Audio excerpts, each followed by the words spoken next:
everyone and welcome back to my channel. Today I'm going to be going over my go-to no makeup look. So first of all, I apply some lip balm and then I go in with a couple of primers. I'm going in with a Radiance primer and also a mattifying primer. I've mixed them together and then applying them all over my skin just to make sure that I've got that nice glow from within, but I'm still keeping my skin matte. I'm then taking the Maybelline Eraser Concealer in the shade Light, and I'm going to be applying this on any redness or any areas that I want to conceal. So as you can see, I'm doing it underneath my eyes, on my eyelids, and then I will do it on some redness areas like on my nose, around my nostrils, and on any blemishes that I may have.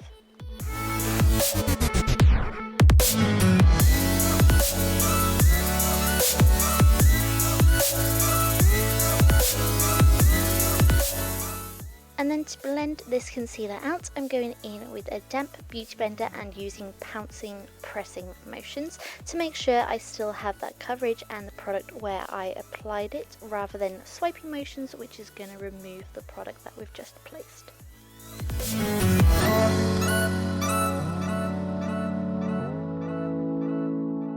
I'm now going to go in with one of the M.A.C Prep and Prime highlighting pens in the shade Radiant Rose, and I'm just going to be using this as my highlighter today. So as you can see, I've just applied it underneath my eyes and just sculpting out my nose and also highlighting the bridge. This would be where you would apply a concealer about 2 shades lighter than your skin tone, but I'm just using a pink shade to really highlight my skin and bring it forward and really emphasize the spaces that I want to emphasize. So again, I'm just blending this all in with a damp beauty blender in those pouncing / pressing motions.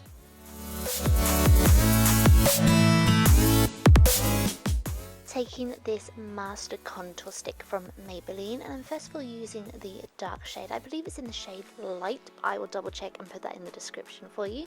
So I'm literally just using the brown tanned side to contour all of the areas, just making little marks where I want to recede certain areas. Going in with a small angled kabuki brush and blending that into my concealer and skin, and then for the bigger areas I'm going to be using a larger kabuki angled brush just to press the product into the skin. Again, we're using pressing motions, so we're not wiping away any of the product and pigmentation, we're just literally blending it into the skin and still keeping it where we want the product. And then taking the matte maker from Maybelline again, this is pretty much like a Maybelline tutorial, and I'm just pressing this and setting all of the products on my skin. Then I will be using the 2 highlighting shades in my Anastasia Beverly Hills contour kit. So I'm mixing vanilla and banana together and then again pressing the product underneath my eyes to highlight, and also buff some onto my eyelids to set the concealer that we've applied on my eyelid and to get rid of any pigmentation that we may have. I'm also going to take it down where we've highlighted, so on my forehead, my chin, my nose, and I will also be cutting underneath the contour just to neaten that up to give our face the appearance that it is slimmer. I'm then going to be taking a mixture of Fawn and Havana, and I'm just going to be contouring / bronzing. So it's going to be an ever so subtle contour today, mostly bronzing the skin because obviously it is a no makeup look, so I didn't want to do anything too harsh, but I am going in with a little bit more Fawn and just chiseling them out.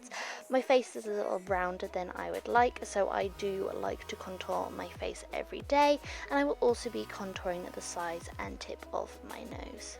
I'm then taking Sand, which is the shimmery highlight colour, and I'm just going to be applying that down the centre of my nose, also on my cupid's bow as well, and then I'll be moving on to my brows. So I'm going to first of all use the M.A.C Studio Finish Concealer and just sculpt out the underneath. So I'm just creating a concealer template of where my bottom of my brow is going to be, and just really neatens it up and makes it really easy. I'm just going to buff that ever so slightly into the skin so there are no harsh lines, and then I'm going in with my taupe dip brow from Anastasia Beverly Hills and filling in my eyebrows how I normally do.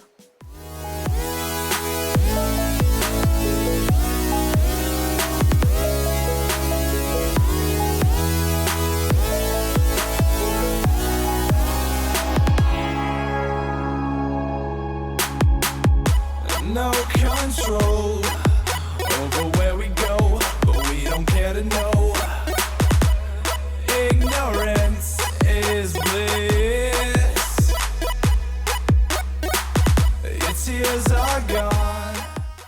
completed my brows, I'm going in with Nylon from M.A.C and highlighting my arch and brow bone area. I'm also taking this on my inner corner as well. Then I'm taking the Omega shade, which is next to it, and I'm buffing this into my crease just to add a little bit of definition into my eyelids. This is going to make my eyes look a bit bigger and also more defined. And then curling my eyelashes, because if you don't curl your eyelashes it looks like I don't have any, so I'm curling them so they're nice and long. I have tinted my eyelashes, so I don't really need mascara for this no makeup look. But for lipstick, I'm going in with my nude precision liner from number 7, which you can find in Boots over here in the UK. And then I will also be going in with my Jared Cosmetic nude, no, 1995 anyway, lipstick, and I'm just applying that all over the areas and then blending it into my lips with a lip brush. And then here is my go-to no makeup look complete. I hope you really enjoyed, and I will talk to you all very soon.